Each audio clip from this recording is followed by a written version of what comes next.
अस्सलाम वालेकुम। मैं हूँ सईद ज़काउल्लाह, लेक्चरर एट अल शिफा हॉस्पिटल रावलपिंडी। स्टूडेंट, आज जो हमारा टॉपिक है वो है कार्डियोवास्कुलर या सर्कुलेटरी सिस्टम। कार्डियोवास्कुलर सिस्टम हमारे पास दो टर्मिनोलॉजी से निकला है, और वो दो टर्मिनोलॉजी कौन सी है? कार्डियो और वास्कुलर। अच्छा, इसका मतलब क्या है इन टर्मिनोलॉजीज का? हमारा सबसे पहले कार्डियो का मतलब क्या है? हार्ट। और वास्कुलर का मतलब क्या है? Blood vessels.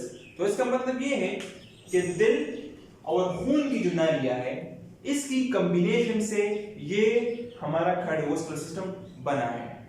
अच्छा, इसके बाद अगर हम बात कर ले, cardiovascular system consist of 3 components. ठीक है, अब वो कंपोनेंट्स कौन से हैं जिससे कार्डियोवास्कुलर सिस्टम बना है और उन 3 कंपोनेंट पे वो काम करता है। अब वो कौन से? सबसे पहले हमारे पास है हार्ट, दिल। दूसरा हमारे पास है ब्लड मतलब खून, और तीसरा हमारे पास है ब्लड वेसल्स, वो खून की नालियां जिसमें ब्लड गर्दिश करता है।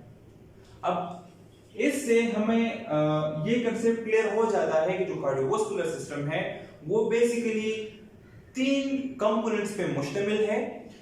सबसे पहले हार्ट पे, दूसरा ब्लड और तीसरा ब्लड वेसल। ये अच्छा स्टूडेंट्स, ये जो स्लाइड्स मैंने बनाए हैं ये बेसिकली एक निचोड़ है, एक समरी है पूरी कार्डियोवास्कुलर सिस्टम का। इसको जब आप पढ़ेंगे तो आपको मुकम्मल कार्डियोवास्कुलर सिस्टम का कंसेप्ट समझ में आ जाएगा। अच्छा, इसके बाद ये बात तो हमने की कि कार्डियोवास्कुलर सिस्टम में कार्डियोवास्कुलर सिस्टम का मतलब क्या है और इसमें कौन कौन से ऑर्गन्स शामिल हैं जिसकी वजह से हम इसको कार्डियोवास्कुलर सिस्टम कहते हैं। अच्छा, इसके बाद हम बात करते हैं कि इस कार्डियोवास्कुलर सिस्टम को हम ट्रांसपोर्ट सिस्टम भी कहते हैं। ह्यूमन बॉडी का जो ट्रांसपोर्ट सिस्टम है उसे हम क्या कहते हैं? कार्डियोवास्कुलर या सर्कुलेटरी सिस्टम। अब इसको हम ट्रांसपोर्ट सिस्टम क्यों कहते हैं? ट्रांसपोर्ट सिस्टम हम इसको इसलिए कहते हैं क्योंकि ये बहुत ज्यादा जरूरी एसेंशियल्स गैसेस, बहुत जरूरी न्यूट्रिएंट्स ट्रांसपोर्ट करता है आपके हार्ट से आपके एंटायर बॉडी की तरफ। और उसको कौन लेके जाता है? ये ब्लड लेके जाता है। और इसको पंप कौन करता है? कौन इस पे दबाव डालता है या कौन इसको इंस्ट्रक्शन देता है कि आप जाओ और उस ऑर्गन्स या उस बॉडी को जो जरूरत है वो पूरा करो? तो वो कौन देता है? वो हार्ट। और फिर वो रास्ता कौन इख्तियार करता है? ये ब्लड वेसल्स। ब्लड वेसल्स ये एक रास्ता है ब्लड के लिए ताकि वो उसमें ट्रेवल करे, ट्रांसपोर्ट करे एक जगह से दूसरी जगह पे। पॉइंट क्लियर हो गया? अच्छा, जो कार्डियोवास्कुलर सिस्टम का एक छोटा सा डिफिनीशन अगर हम लोग लिख लें जिससे हमारा मुकम्मल कार्डियोवास्कुलर सिस्टम की जो बेसिक है वो हमें पता चल जाए, तो वो मैंने कुछ जो पॉइंट्स आप लोगों के सामने रखा है वो ये है कि हार्ट पंप्स ब्लड। ठीक है, अब हार्ट क्या करता है? पंप करता है किसको? ब्लड को। अब इस डायग्राम पे आते हैं, ये हमारे पास क्या है? हार्ट, दिल, जो हमने कार्डियो में जिक्र किया। कार्डियो का मतलब है हार्ट। अब यहां से क्या होता है? ये पंप करता है। हार्ट क्या करता है? पंप करता है। हार्ट क्या करेगा? पंप करेगा। किसको पंप करेगा? ब्लड को। हमारे पास जो ऑक्सीजनेटेड ब्लड है वो हार्ट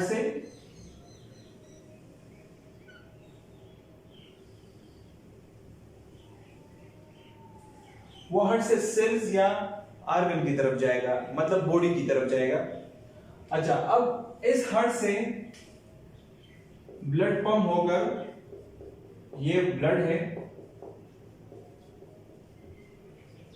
और किस में जा रहा है? किस में ट्रेवलिंग कर रहा है? ब्लड वेसल्स में।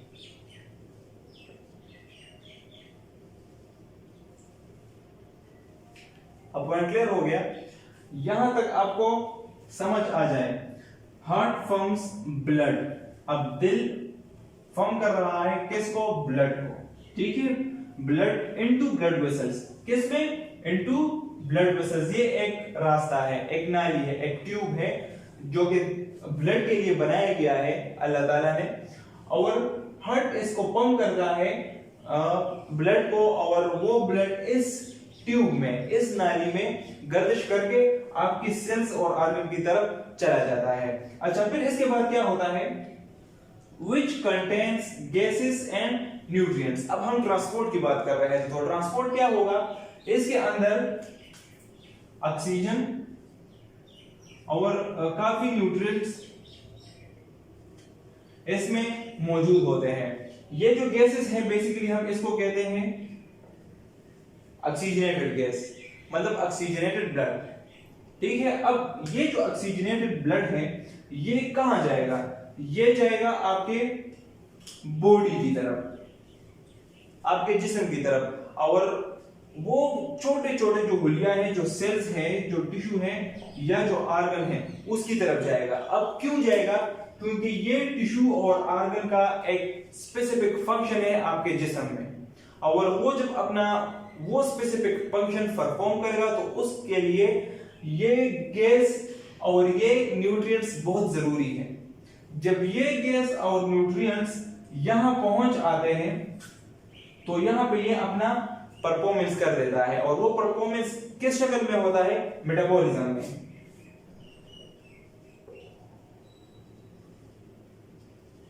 मेटाबॉलिज्म ये ऐसा प्रोसेस है जो कि सेल इस प्रोसेस को करके अपना काम परफॉर्म कर देता है, और इसके बाद फिर इस मेटाबॉलिज्म के बाद एक वेस्ट प्रोडक्ट बन जाता है। और वो वेस्ट प्रोडक्ट क्या होता है, यहां से मैं इसको एक रेड लाइन से ड्रा करता हूं, क्योंकि यहां से फिर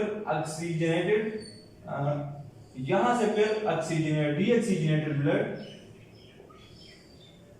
आपके हार्ट की तरफ पहुंच जाता है। अब वो कैसे पहुंचेगा, क्योंकि हार्ट में एक एबिलिटी है, वो मस्कुलर ऑर्गन है जो कि उसमें मूवमेंट होता है, स्क्वीज करता है, पंप करता है और फिर रिसीविंग करता है। अब वो क्या करेगा, रिसीव करेगा किसको, वेस्ट गैसेस को। अब इसके अंदर कौन से वेस्ट गैसेस होंगे, यहां पे इस सेल्स और ऑर्गन ने अपना काम परफॉर्म किया, जब भी कोई परफॉर्मेंस हो जाता है तो उसके बाद वेस्ट प्रोडक्ट बन जाता है, और वो वेस्ट प्रोडक्ट फिर दोबारा हार्ट में जाएगा, किसके जरिए, ब्लड के जरिए। और किस में जाएगा, इस ट्यूब्स में, ये जो ब्लड वेसल्स है इसमें ब्लड ट्रेवल करेगा जिसमें वेस्ट प्रोडक्ट होते हैं, और वो दोबारा हार्ट में आ जाता है। और ये कौन सा ब्लड होगा, जिसमें कार्बन डाइऑक्साइड मौजूद होगा एज अ वेस्ट गैस, ठीक है। अब यहां पे अगर हम वेस्ट गैस की बात करें तो वेस्ट गैस हमारे पास कौन सा होगा, कार्बन डाइऑक्साइड। और वेस्ट प्रोडक्ट कहां से लेके जाएगा, इस सेल से। क्यों लेके जाएगा, क्योंकि मैंने आपको बताया कि यहां पे मेटाबॉलिज्म हो जाता है, और मेटाबॉलिज्म हर सेल से हर ऑर्गन के लिए बहुत जरूरी है कि वो अपना काम परफॉर्म करे। इसके बाद जो वेस्ट प्रोडक्ट बनता है वो दोबारा दिल रिसीव करता है, और फिर इसको लंग्स के जरिए उस कार्बन डाइऑक्साइड को बाहर निकाल देता है। यहां तक आप लोगों को समझ आ गया। अच्छा, अब मैं आपको एक एग्जांपल से इसको समझा देता हूं। हमारे पास रोजमर्रा के जिंदगी में जो कार्स है या जो बाइक्स है वो यूज होते हैं। अब हम उसमें क्या डालते हैं, पेट्रोल डालते हैं या डीजल डालते हैं, ठीक है। अब वो कार उस पेट्रोल को यूज करके इंजन क्या करता है, रोटेट करता है।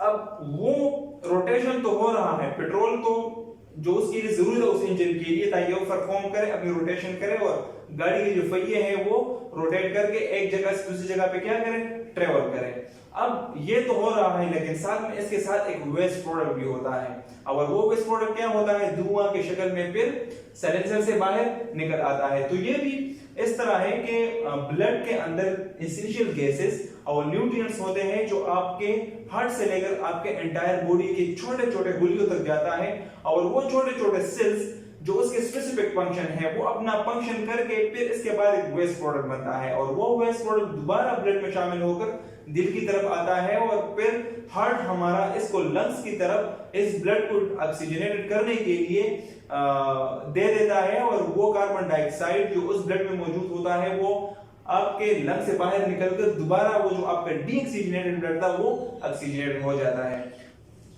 इस स्लाइड के बाद हमारे पास कार्डियोवास्कुलर सिस्टम का जो एक मेन दो सर्कुलेशन है वो हम पढ़ेंगे जिससे आपका मुकम्मल कंसेप्ट क्लियर हो जाए।